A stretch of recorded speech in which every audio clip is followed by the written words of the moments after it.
So if this is where we find out Joseph's carpenter, what did carpenters do? Well, this 1642 painting by Georges de la Tour is called Joseph the Carpenter, and he's using an auger to drill a hole in a board.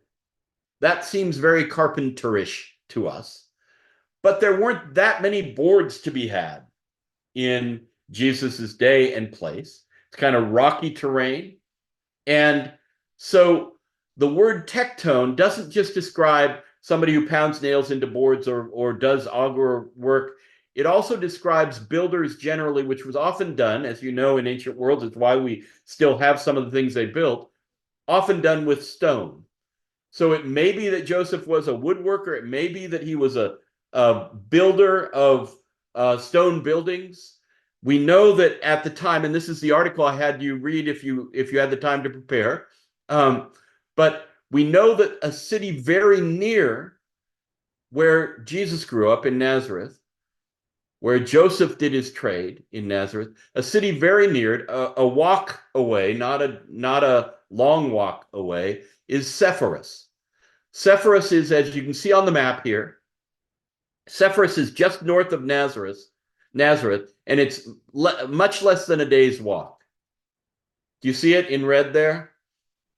And the population of Nazareth, if you're just looking in a business sense at what a carpenter could do, the population of Nazareth is generally kept in the mid, like 400 to 500 people.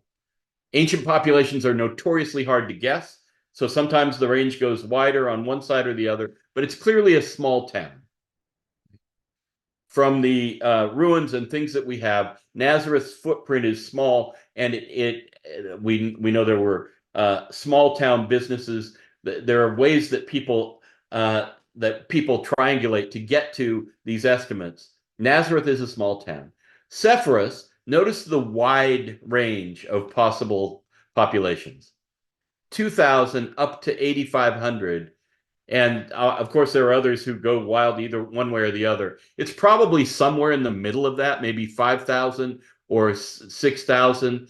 Scholars disagree, but notice it's a lot bigger than Nazareth. And the reason that's important is a carpenter trying to get work, especially if he's not the only one, in a town of 400 to 500, ends up being an odd jobs guy.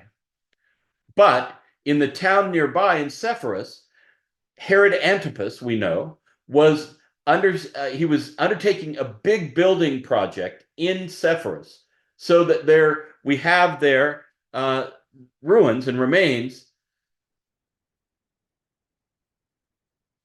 that look like this, and even look like this.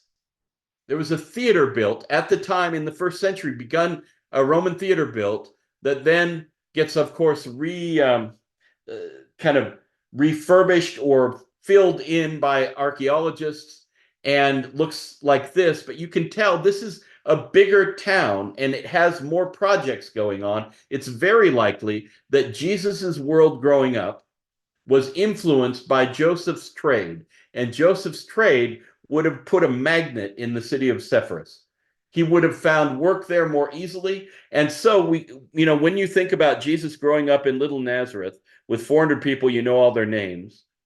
You might want to add, because of Joseph's trade, you might want to add at least a bigger town to small city available to him and probably impactful in his sense of how the world works.